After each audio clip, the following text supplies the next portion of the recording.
Hello, everyone. Yesterday, I had my one-on-one session with JJ. JJ of Activations with JJ.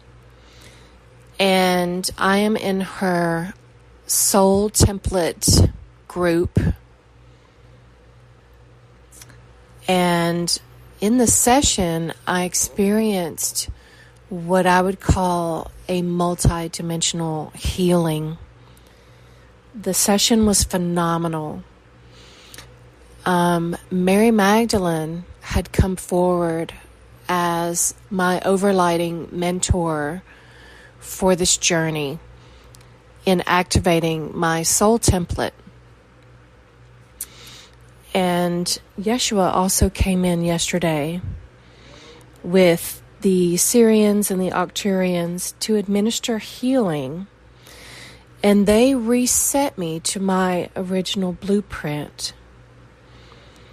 At the beginning of the session, I was so jacked up, emotionally activated.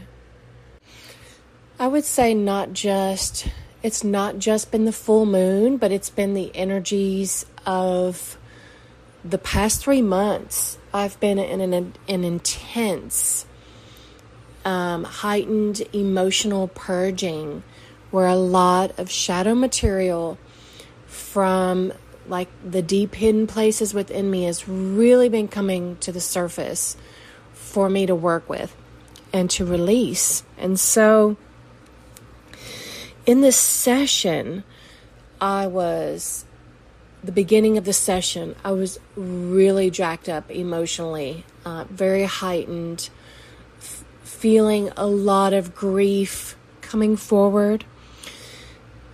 As the session continued, there was a discernible shift in my energy. I felt completely relaxed and surrendered into the guided healing. I felt as if I was shifting into what I would call the gift frequencies of the gene keys, my gene keys. If you're not familiar with the gene keys, that's fine. It's basically an archetypal system of self-knowing where you understand your own spiritual blueprint based on these gene keys. And every gene key is a trinity. Every gene key has a shadow expression, a gift expression, and then a divine or Siddhic expression. And the expression of the key is based on your personal frequency. And so what came to me afterwards was the phrase from one of the Oracle Girl meditations that I had recently been listening to. It will be as if the abuse never happened. And so when this sentence came forward, I instinctively knew that I had switched to a timeline where my abuse never happened. And that the innate within my physical body had already begun the process of recalibrating my physical body to its original blueprint. This took place in the healing yesterday. So I also had the awareness drop in of how to navigate this shift. I knew instinctively that the stories of this life, of my life, are still here. They may indeed represent themselves to me to see if I will pick them back up and align with them again in my identity.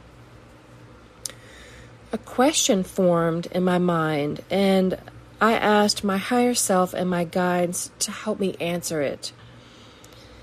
How do I represent and tell my story without being entangled in the emotions and energetics of it? Like I think all of us, our human journey, our purpose is, we're all living out our own hero's journey. We all have something that we have to overcome in this life. Some of us have many things. And so I want to honor my human story, my human journey of overcoming.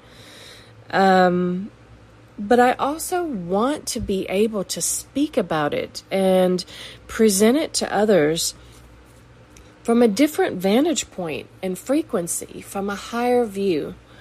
And so the question now bodes, who is Jen Street without the identity of the persecuted, the rejected, the one who deeply suffers? This is what I am being invited to explore and create the experience for myself. It's so clear that everything is by faith, by belief. And this, what I'm reading now came forth from intuitive writing in communion with my own higher self. Who I believe myself to be is who I will become. What would I do right now if I knew that all my dreams were about to start manifesting? How would I prepare? What needs to be tied up from this current reality for me to step into the new one? What would I keep and what would I let go of? These are the preparations of faith, inviting me forward into the active co-creation of my new reality. I do not control the timeline of how a desire manifests or how it looks.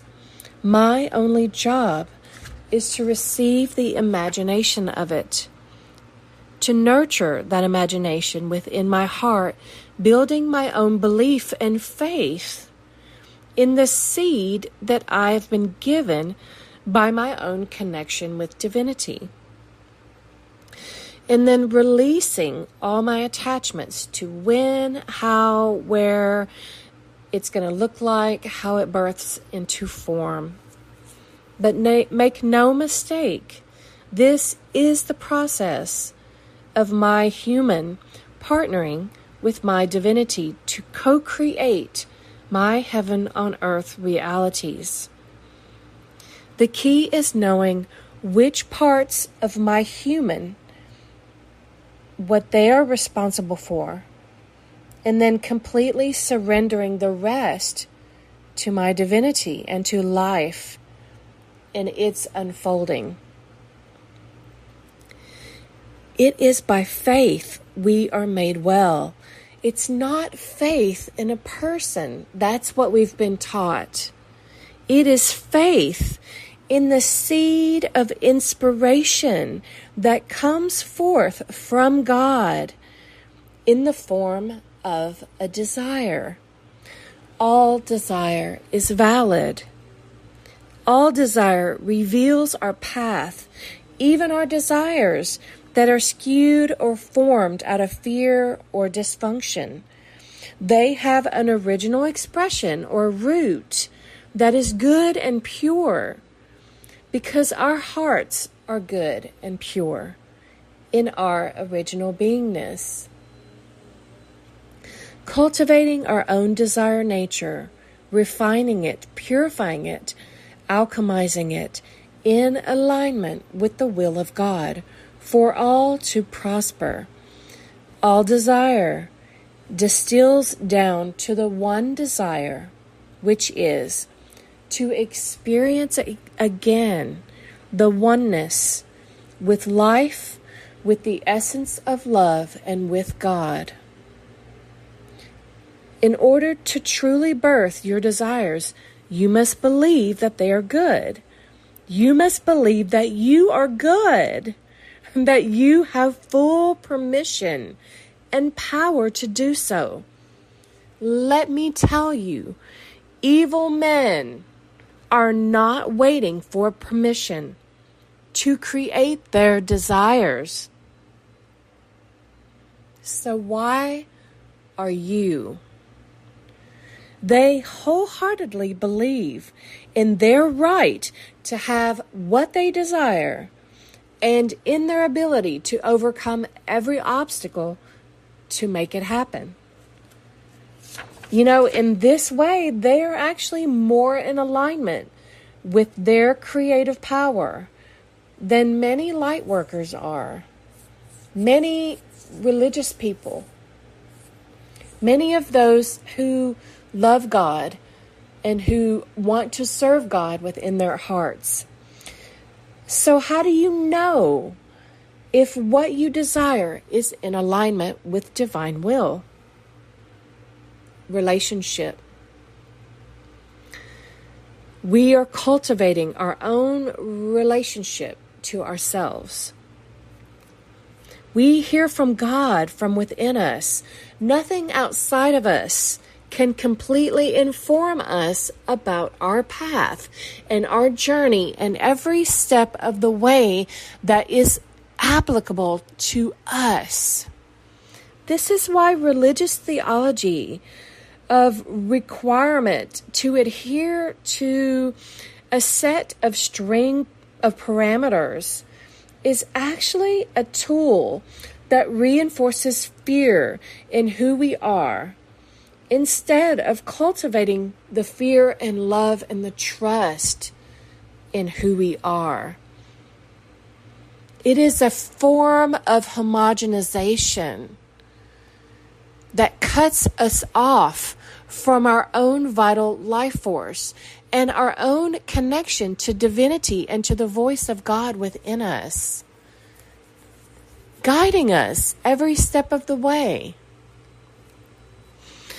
Religious conditioning has most of us so afraid of our own hearts, so in fear of our own desires, that we are abdicating our sovereign right to have not only the desires of our hearts, but also to experience the overwhelming joy of having a desire and then receiving what we've asked for.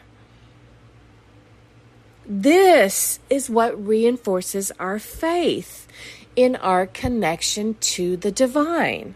This experience of receiving the goodness that we have asked for. This is how we discover and embody our own divine nature. This is how we show the world whose image and likeness we are made in. We know that desire is in alignment with the will of God when our desire is based in love, not fear.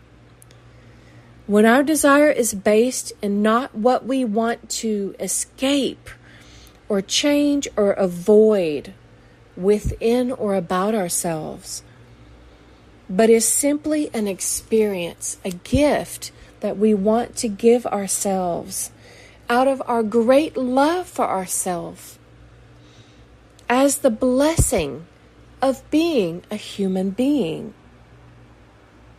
This is the journey of rediscovering our true nature as divine beings having a human experience.